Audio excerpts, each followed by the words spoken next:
Of all the regularly occurring stipulations in this noble business of professional wrestling, I think the Royal Rumble is one of those ones that really requires a lot of suspension of disbelief. How did this old man from generations ago secure a spot ahead of this roster full of hungry young talent? How have there been so many winners from the early numbers when you think that the vast majority should be from, 25 onwards? And why are those two wrestlers just hugging each other near the ropes? Throw each other out, it's the Royal Rumble! So yeah, the Rumble's a weird one, but this series is not weirdest matches, is it? It's weirdest episodes. We're gonna have to look at a whole show. There have been some weird Rumble matches as well out there in history. 95 springs to mind, 99 certainly springs to mind, but in terms of a weird show, a weird Royal Rumble pay-per-view as a whole, I've decided to go for 2006. It's a weird one for various reasons that we'll get into. Triple H is kind of a heel, but wants to be the most beloved man in the entire world. The Rumble itself is not the main event of the show. Something weird happens at the very end of the show, and Vince McMahon features quite prominently and is so weird, so weird. It's a weird episode. That's what it says on the tin, so the only thing left to do is for Luke to hit the intro, and let's get to it.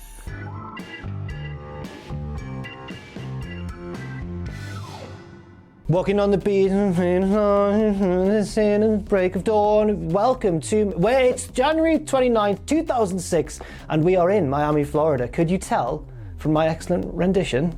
Miami is, of course, the home of many of fiction's greatest characters in the history of fiction. Tony Montana, Tommy Vercetti, early 2010s LeBron James. But the greatest fiction to ever occur in Miami, of course, was the 2006 Royal Rumble event. And who better to shepherd us through this event than two separate announce teams, because remember, it's brand warfare. On the SmackDown side of things, we've got the classic pairing of Taz and Michael Cole. On the Raw side of things, the not so classic pairing of Joey Styles and Jerry Lawler. The man who hates ECW more than anything, and the man who loves ECW more than anything. Yeah, okay.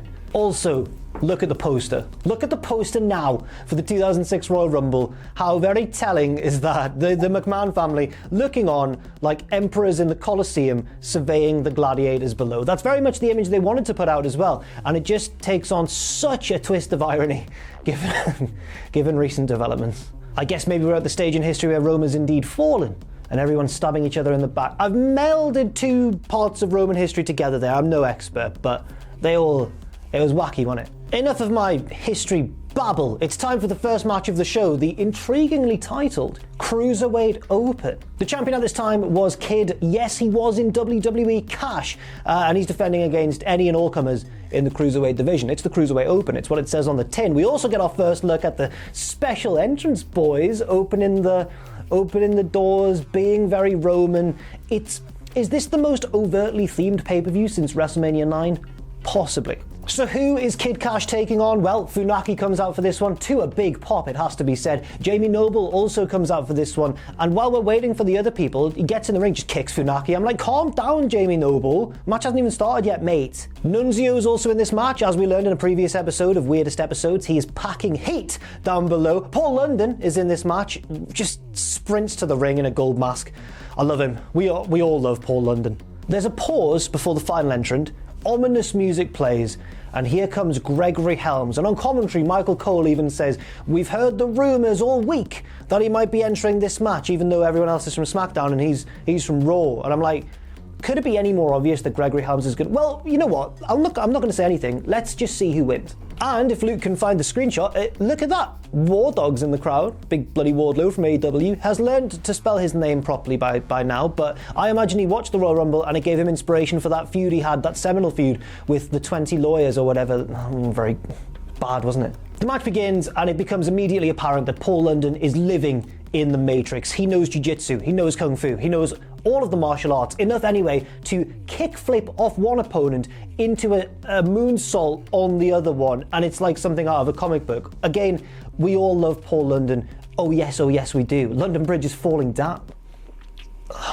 On commentary, Michael Cole brings up the fact that Taz made his WWE debut at the 2000 Royal Rumble. Then they both kind of stopped talking about it immediately. I think because they remembered that Taz actually squashed Kurt Angle, and he is quite a prominent part of this card. Actually, you know what? I'll just talk about it now. Kurt Angle's in the main event of this show. And by main event, I don't mean the Royal Rumble match. The Royal Rumble match is not the main event of this show. The Royal Rumble match is not the penultimate match of the show. The Royal Rumble match is in the unique position of being the third last match on this show.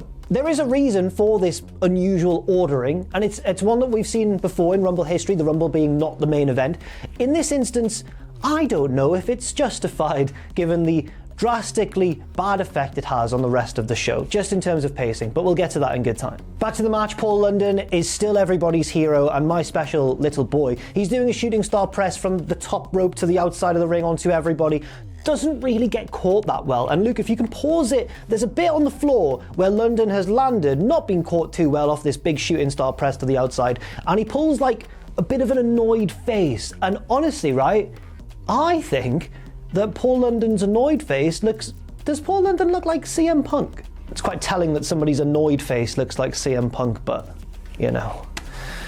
I'm still sad about the brawl out situation. Punk's my hero, guys. Back inside the ring, Kid Kash nails Paul London with honestly one of the best brainbusters I think I've ever seen. And the finishing sequence is also very nice as well, with Jamie Noble destroying Funaki with kind of Cedric Alexander's lumbar check, but done to the front of the opponent rather than the spine. It makes the crowd go, whoa! But I think in 2022 it would probably get like a, oh, because we've become desensitized to flippy, impressive... We've become desensitized to impressive wrestling, yes. It's very nice, but it is actually in a weird way Jamie Noble's undoing, because as he's just hit the move, here comes Gregory Helms, the obvious winner of the match, to steal Noble's thunder, throw him out the ring, and nail a shining wizard to Funaki and pick up the win. And yes, you know what, the winner of the match may have been obvious, but it was 8 minutes, it was a full-on sprint, the pace was relentless, and I enjoyed it for what it was worth. I thought it was a really fun match. It's the best match on this entire show. Never mind, let's ignore the horror of that for now because we've still got a while to go. Let's head backstage where Vince McMahon's there with holla holla player, our boy Theodore Long. They have some banter, which I don't understand, I'll be honest with you. Teddy Long says, Vince, mate, I am so excited. It's the first Royal Rumble of 2006. And Vince goes, well, Teddy, it's the only Royal Rumble of 2006. And Teddy goes, no doubt, no doubt. And I'm like, what? What are you talking about, both of you? Teddy says he's here to help Vince and to supervise and to watch over the proceedings of the night. And Vince says, Teddy, I'm in control here. I have no need for you. Run along. It's fine. I've got everything under control. Very telling, given recent developments, that this is what Vince's character would do, because he's kind of already... Yep. I was expecting this to be paid off later on in the show. Maybe Teddy would come back and try and make a decision and it would lead to conflict between him and Vince, because there's been this little backstage segment which has set up something later on. It's Chekhov's Theodore Long.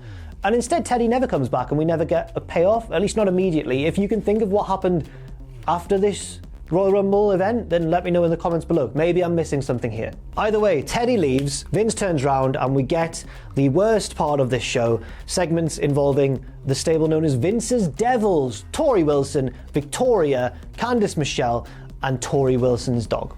The gimmick is that they all really fancy Vince. Horrifying. Now, I don't know if it's that, you know, they're using this to curry favor, to earn power in WWE. Maybe it's an empowering character for the three women involved. It's not. They just spend their time flirting with Vince, and it's really genuinely really distressing. Like straight away, Vince is like putting his hand on Tori's leg and going like, oh, you're Tori and Candice, and then he goes, and the little doggy. Like he includes the dog. I've just spat. I hope that didn't get picked up on camera, but I'm so outraged. Randy Orton is the first person in to pick his number for tonight's Royal Rumble match. He pulls out a ball, opens it up, there's the number. We don't see any of the numbers that people pick, by the way. We just have to gauge from their reaction whether it's good or bad.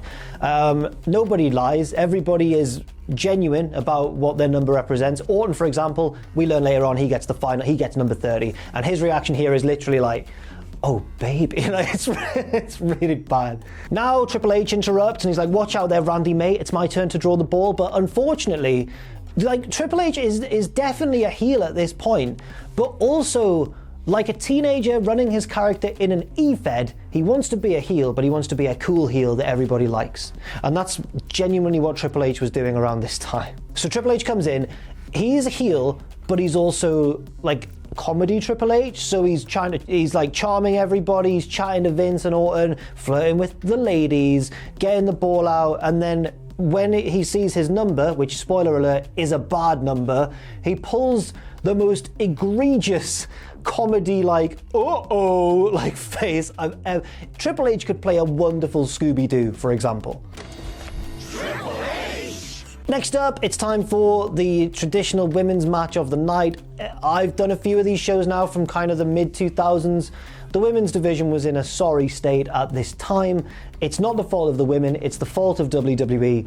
This one wasn't as bad as I was fearing, perhaps. It's Mickie James versus Ashley Massaro with Trish Stratus as the special guest referee. Before the match, we get a peek behind the curtain. It's very AEW, actually. We see Trish talking to Mickie James, and Mickie goes, "Trish, just before we go out there, I just need to tell you, I love you." And the crowd all go, "Oh, are they going to kiss maybe on the lippy lips?" And I'm like, it's a shame that one of the most fondly remembered women's storylines of the pre-Women's Revolution era in all of women's wrestling history in WWE, it's that well remembered, kind of also had to revolve around the idea of two of the women maybe getting it off with each other to even exist, or to have a reason to exist. It's a shame, because they're both really good, and it did lead to some good stuff. It's just that that was the foundation it had to be built upon for WWE to deem it worthy of a spot on television or on pay-per-view. During their entrances, Jerry Lawler, and he said a lot of shocking stuff in the past, this is probably the most I was shocked by any line of Jerry Lawler commentary. Are you ready for it? As Mickie's coming out, Jerry says, "Hey look, you can say Mickie James is a bit of a nut job, maybe she's crazy, maybe she's in love with Trish, but you have to remember, at the end of the day, she's a hell of a wrestler." I've never been more surprised by Jerry Lawler. I was not expecting him to go in that direction whatsoever. I nearly fell off my chair. That's how shocked I was at how seriously Jerry was taking this. And good for him. I'm glad he did. Seconds into the match, he then says he wishes he was Trish's referee shirt. So, a startling return to form.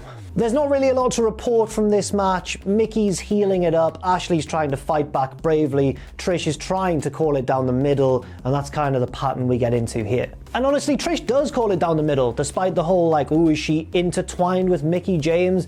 It's Ashley Massaro who's ignoring the referee's instructions. She's pushing Trish away, she's refusing to do clean breaks, she's not listening to the 5 count. It all comes to a head when they're up on the top, and basically Trish is like, "You've been up there too long, Ashley, get down." This distracts Ashley, she gets powerbombed off the top, and Mickie James picks up the win, and Trish looks like sad about it. There's also a huge pause during the final pinfall.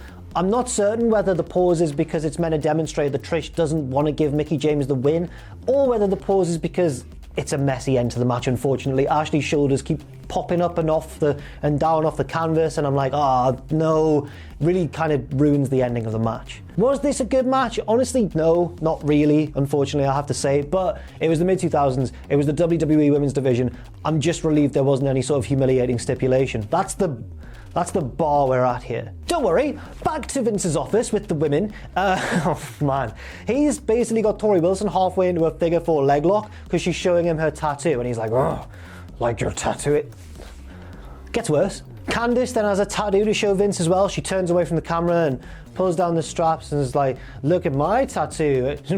When I say she pulls down the straps, it's in a seductive way, not in a Kurt Angle way. That would be amazing though if she was like, "Whoa." I'd love that.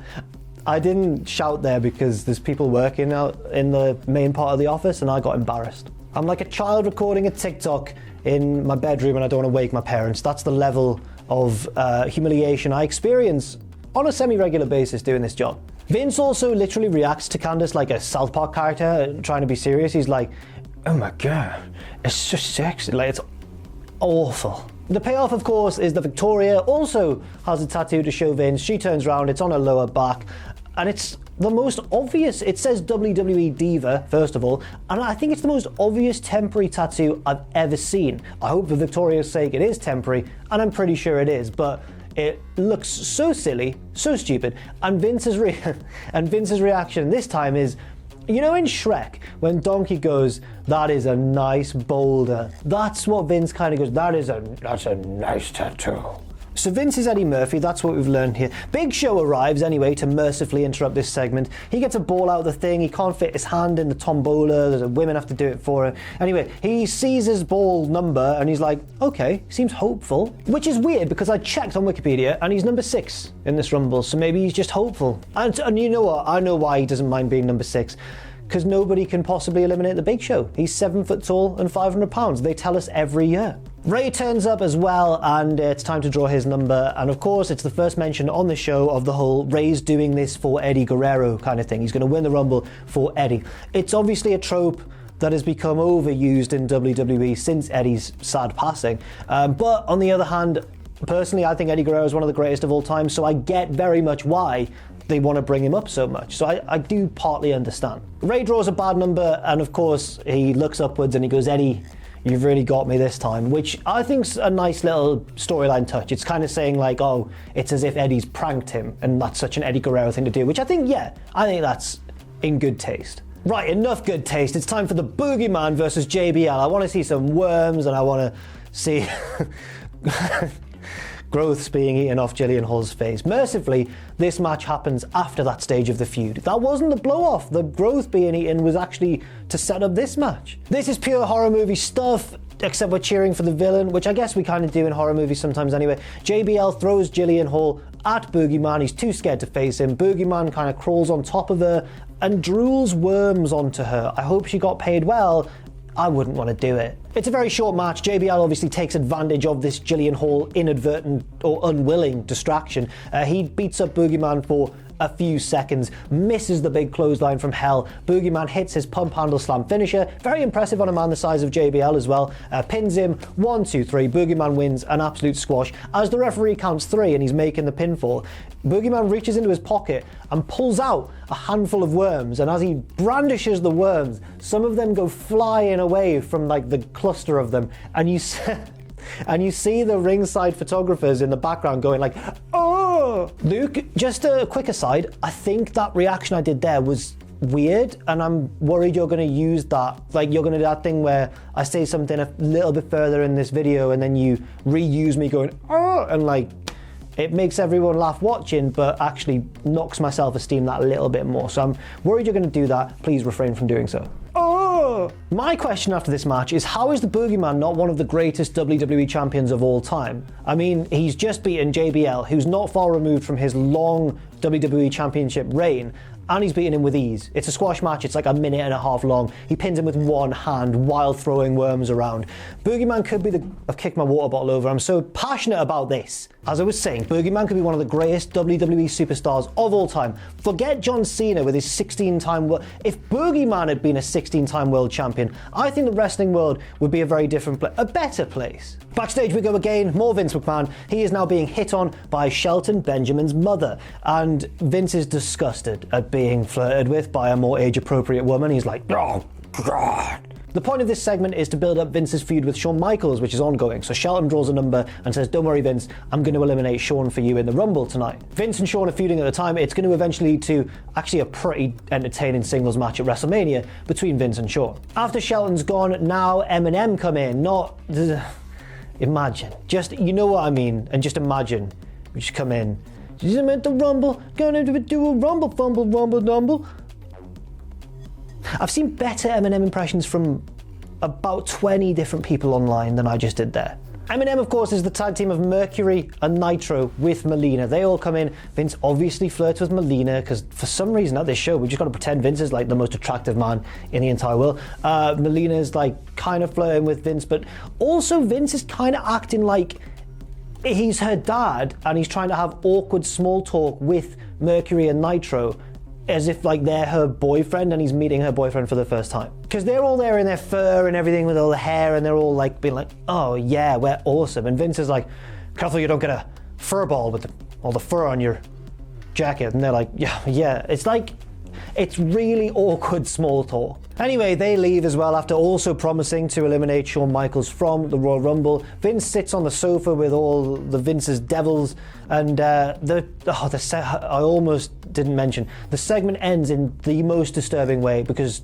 he goes, does the doggy have a tattoo as well? And Tori goes, yeah, no, actually the dog does have a tattoo, it says Vince, and like lifts up the dog, and we're meant to believe that Tori Wilson has, I assume it's a massive felony, has tattooed her dog with Vince's name, and Vince goes like, oh my God, and like everyone reacts with surprise. It's the worst punchline to a segment I can think of off the top of my head, at least. I'm sure there's worse, but this was awful. Really, really bad. So Tori Wilson should be in prison, in character. I'm not just advocating for the arrest of Tori. So anyway, we've had 3 matches on the show, and it's already time for the Royal Rumble match, which feels really weird, but let's just get to it. Except we don't get the start of the Rumble match yet because the Spirit Squad interrupt proceedings and get in the ring and do a cheer about how awesome the Rumble is as a stipulation. You know what's better than hearing about how awesome the Rumble is as a stipulation? Watching the Royal Rumble. It's not even like they get interrupted by a heel who destroys them. I'd have had Boogeyman back out and just batter them all and throw worms in their mouth and all. I mean, that would have been better than... They just leave anyway. It's time for number 1. It's Triple H. Ray is number 2, famously now. Everyone remembers that Ray was number 2 in this Rumble. He comes out, it's the iconic entrance with the lowrider. Everybody really wants Ray to win. The match begins, and Ray just takes it to Triple H early on. Like, he's kicking Triple H's ass. But after a while, the action moves to the apron, and Triple H almost eliminates Rey Mysterio. Would I put it past Big Paul to eliminate Ray in the match that he says he's dedicating to the memory of Eddie Guerrero? Maybe I wouldn't put it, but no. I wouldn't have been that surprised if it had happened. Number 3 is one of Ross's favourite wrestlers, Simon Dean, who comes down on his Segway, gets in the ring, tries to form an alliance with Triple H as co-heels to eliminate Ray, but then Ray and Triple H team up to eliminate Simon Dean. That's a trope that I've never understood in Royal Rumble matches, which is 2 main eventers teaming up to eliminate like a jobber or a comedy wrestler or whatever. I'm not saying Simon, God, everyone loves Simon Dean. I've disrespected him there. But you know what I mean, 2 main eventers teaming up to eliminate a guy lower on the card. Why not team up with the guy lower on the card to throw out the... Then you've only got Simon Dean to worry about. He's rubbish. Again, apologies to Simon Dean. Number 4 is Psicosis. I don't know if you caught this, Luke, but something weird happens here. I think there might be a miscommunication. Or maybe it's just good acting, but he gets in the ring. Rey Mysterio puts his hands up to be like, whoa, whoa, let's not fight. And Psicosis flies at him, doesn't pay any attention, just goes wham, just starts battering him. I think it's probably Ray trying to form an alliance and he's not like, oh no, he's going for me, but it seemed like a shoot and I don't know why. It's very funny. For a little while in the Royal Rumble, Psicosis is getting the better of Triple H and Rey Mysterio simultaneously, which is an insane sentence until normal service is resumed. Ray does a head scissors and Psicosis is out. Number 5 is the Nature Boy, Ric Flair. The crowd go wild for him. He's just off the back of losing a feud against Triple H, a really vicious, bloody feud. So obviously they do comedy wrestling. Yeah, Triple H goes for the pedigree at one point. Flair reverses by just grabbing his dick. And commentary are like, oh, the dirtiest player in the... Like, no, I'm pretty sure that's some sort of assault. It's way more disturbing than it, because a low blow, it's bending the rules, it's cheating, but it's clearly a strike. It's clearly like blunt force, like grabbing it's the act of grabbing. Let's move on. Triple H thankfully eliminates Flair, probably out of fear. Number 6, we're the people. Big Show. Who is going to eliminate the 500-pound, 7-foot behemoth known as Paul White, the big Paul White? It's not going to be number 7, because that's Jonathan Coachman, which, I mean, we all love a comedy spot in a Rumble, but is Coachman even that funny? I don't want to be too harsh. I think this was a wasted spot. This could have gone to someone else. However, he does get eliminated quickly, and the next entrant is Big Bobby Lashley. It's surreal because he doesn't actually get that big a reception, because this was fairly early into his initial run on SmackDown. So he comes out to like a quiet pop, gets in the ring, and immediately gets the crowd on his side by doing a terrifying backdrop on the Big Show. It's really impressive. It's like when the Power Rangers all team up inside the big one to fight a monster. I don't know the terms. Kane's number 9, he's Big Show's tag partner at the minute, but that doesn't slow Bobby Lashley's roll, nor does the arrival of Sylvan Grenier, who comes out. He's doing like a fashionista thing at the minute. I mean, he's a good-looking man, obviously. Looks a bit too aggressive, though, for me to be a model. Like, he looks kind of wild-eyed. He's like a bit of a, you know, he's got a psycho vibe going on. Lashley throws out Sylvan, but then gets eliminated himself by the team of Kane and Big Show, which is a shame, but genuinely, this is one of the highlights of the Rumble, like the treatment that Lashley got here. I've whizzed through it there, but actually, he was a standout performer in this match, and you could hear the crowd getting louder and louder for him as his stint in the match went on. So, that was a success. Kane and Big Show then turn on each other for no reason. It's not even nearly the end of the Rumble yet, lads. What are you doing? They fight against the ropes, and that cerebral bastard Triple H sneaks up behind them and throws them both out. So cerebral. Pointed at my cheek there instead of my mind, so I'm stupid. Next up is Carlito. Carlito's in, he's beating up Rey Mysterio until Triple H waltzes over, taps him on the shoulder. Carlito turns around, Triple H pokes him in the eye. Why did Triple H around this time want to be Ric Flair so badly? He's wrestling like one of the Three Stooges. Like, it's all comment, like he's staggering and poking Carlito in the eye. It should be Carlito, the sneaky one, doing that to get an advantage over Triple H, not the other way around. I don't mind a wrestler wanting to explore comedic avenues in their matches. It's entertaining and everything, but in the case of Triple H specifically, I don't think you can have your cake and eat it. You can't be this hilarious comedy heel who everyone finds really funny even though we're going to hate him, but also at the same time be a big metal-loving barbarian bad at it, while also being Triple H, is what I'm saying. 12 is Benoit. Oh dear, he pretty much beats up everybody. He gets a nice little run until the next entrant, which is Booker T, in the least Booker T attire I have ever seen Booker T wear. Look at him, look at adorable little indie boy Booker T in his long white tight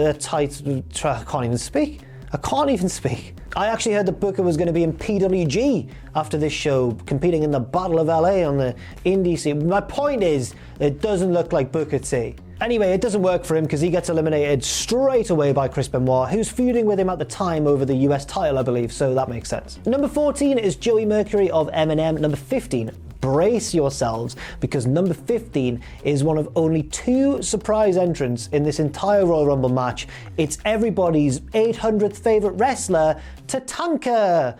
Yay! Yeah, we all love Tatanka. Number 16 is Nitro. Number 17 is Trevor Murdoch, who wins the award for the lowest crowd reaction of this entire Royal Rumble. Sorry, Trevor Murdoch, it is true. Number 18 is Eugene. The ring is now starting to fill up. Number 19 is Road Warrior Animal, which sounds like a surprise, like veteran return to the Rumble match, but it's actually not. He was an active member of the roster at this point, often teaming with Heidenreich, and I think they'd actually been tag team champions shortly before this match. Number 20 is Rob Van Dam, back from injury to a massive ovation. Everybody is buzzing for the fact that Rob Van Dam's in this Royal Rumble. Big enough of a reaction to justify him winning the world title later on in the year? 100% yes. It didn't end well. He gets rid of Animal. Number 21 makes his entrance. It's Orlando Jordan, who takes so long doing his weird entrance taunt that the entrance boys with the door almost closed the door on him, which would have been fantastic if it had happened. Next up, Chavo Guerrero. Michael Cole starts to on commentary say like, oh, like Chavo's paying, like he points at the sky, Chavo does, and Cole's like, he's paying tribute to Eddie Guerrero. Lawler cuts him off and goes, look at Rob Van Dam in the ring, wow! And I'm like, I get that, Ray was really close with Eddie, but Chavo's also literally related to Eddie. Like, give him a bit of attention. Chavo hits the 3 amigos to a nice reaction, then climbs the top rope, and Triple H shoves him off and eliminates him mercilessly. And I'm like, oh. At first I thought this was like needless and a bit cruel. Like, why eliminate Chavo so soon in a Rumble which is being essentially dedicated to Eddie?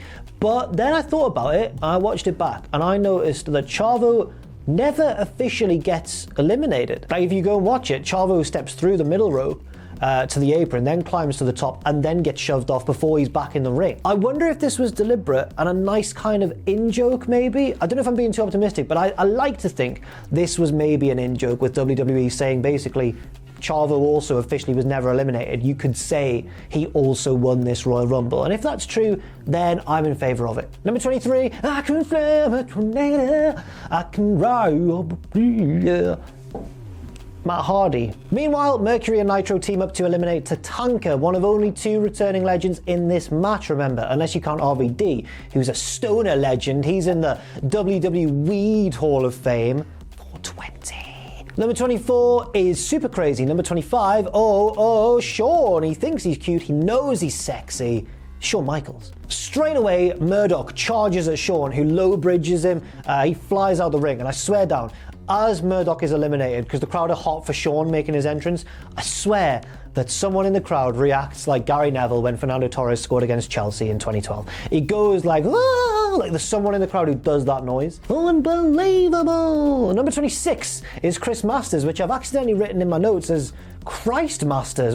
What a gimmick that would have been. 27 is Viscera, the world's largest love machine, who immediately humps Matt Hardy and eliminates him, despite Matt Hardy getting one of the biggest reactions when he came out, so that's great. I think I've read somewhere, and please correct me in the comments if you know more about this story or these rumours, but I'm sure I read somewhere that this was like a punishment for Matt because of like the way he acted unprofessionally during the whole Edge and Lita affair and the whole love triangle thing going on there, which, I mean, say what you want about people's private lives, but I think there's one real clear culprit in that whole situation.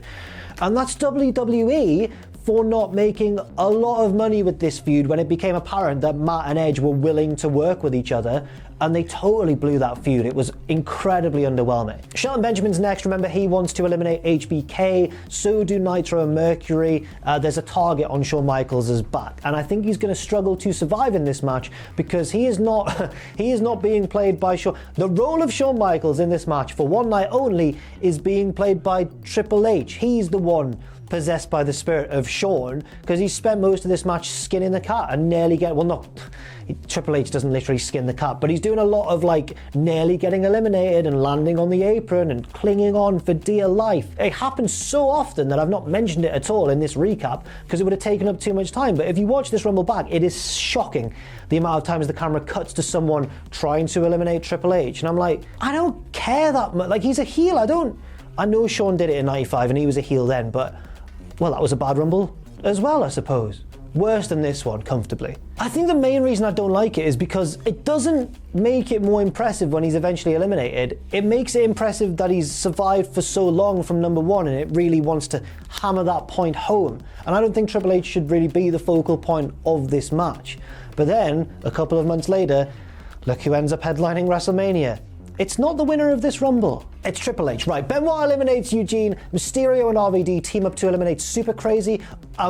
Okay, I've just seen my notes there. We get our second surprise return after Tatanka, but this one's good. Tatanka's good. We love this one's better. It's Goldust coming back from TNA, where he'd spent most of the year previously, and gets a big reception. Final entrance time. It's Randall Keith. He heads to the ring, head of steam, immediately eliminates Chris Benoit. RKO's Viscera, who was then eliminated by Adam Pacidi's favourite tag team, the Masters of Cool. But then, oh no! Carlito, sneaky Carlito, turns on his pal and eliminates Chris Masters. The eliminations are coming more thick and fast now. We're getting towards the end game of the Rumble. Goldust is wiped out by a spinning kick from Rob Van Dam, which sends him over the top. Orton takes care of Orlando Jordan, while HBK outfoxes both members of M&M and takes them both out the match, and then also eliminates Shelton Benjamin with a super kick as well. Shawn's taken out everybody who wanted to eliminate him for Vince. He's done it. Who could possibly eliminate Shawn Michaels now?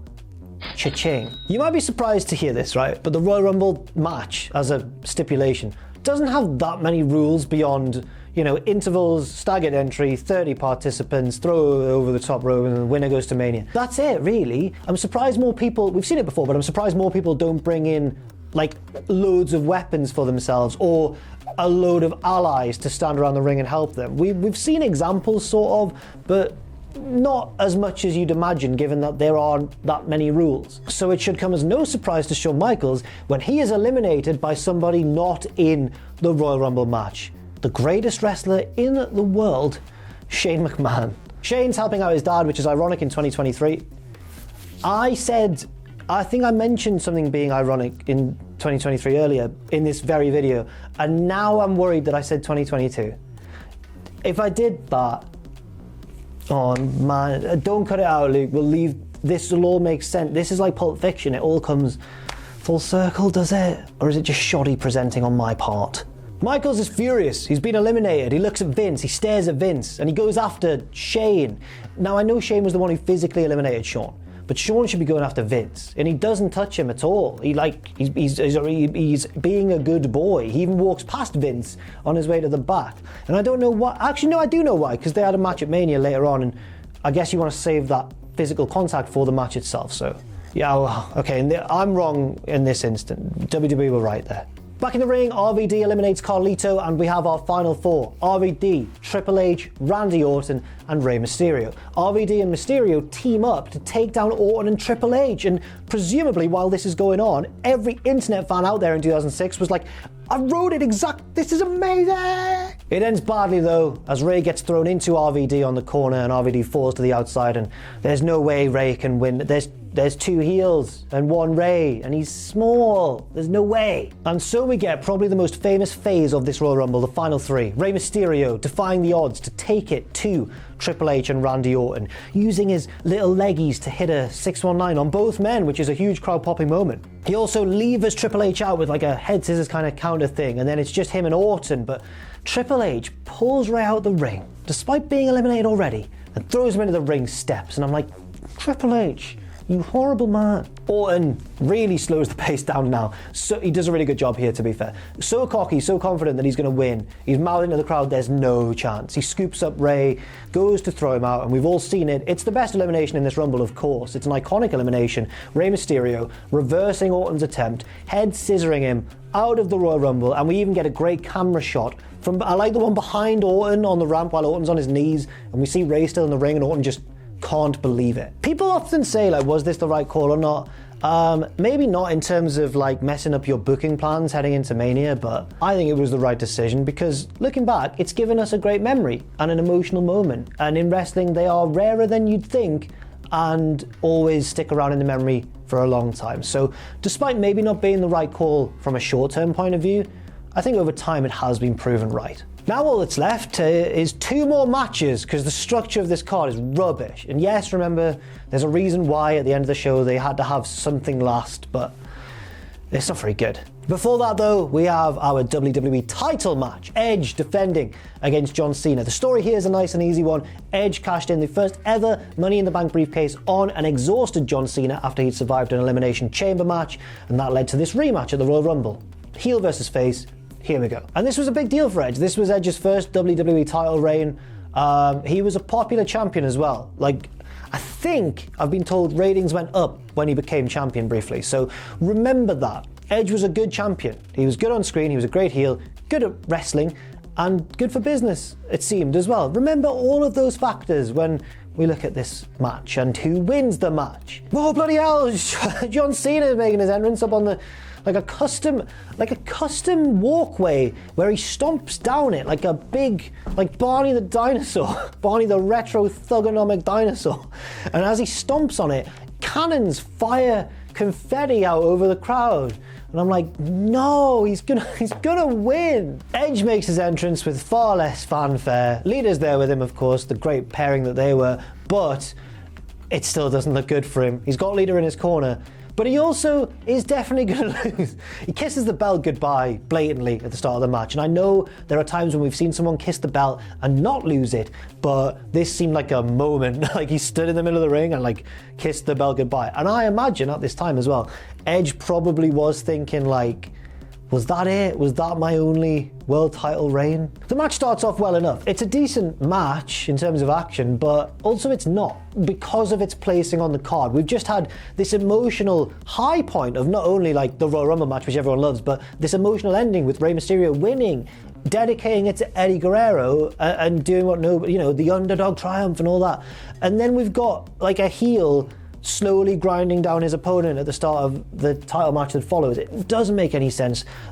Nowadays we have two Rumbles, so you can have one earlier on in the night, but a Rumble match should always end the show because once you've had that, when you have then a long title match, the crowd are burnt out. And it's weird, I know that Cena obviously improved massively over the next few years, and he's not even bad here or anything, but I just can't, I'm surprised that the early Cena formula in matches was so formulaic. He gets beaten down for 90% or more of this match, and I'm watching it just waiting for his comeback. Before his comeback, Cena gets like 2 or 3 moves maybe in total, or move attempts, because Edge counters everything. Like Cena goes for the FU at one point, but wastes time trying to circle into the middle of the ring and face the hard cam, which is the most Cena reason for not being able to hit a move ever. Edge rakes him in the eyes and the match continues. Edge misses a spear in the corner, Cena hits him with a DDT, and they're both down and out. Even though it's like the first proper big move Edge has been hit with, they are down for so long.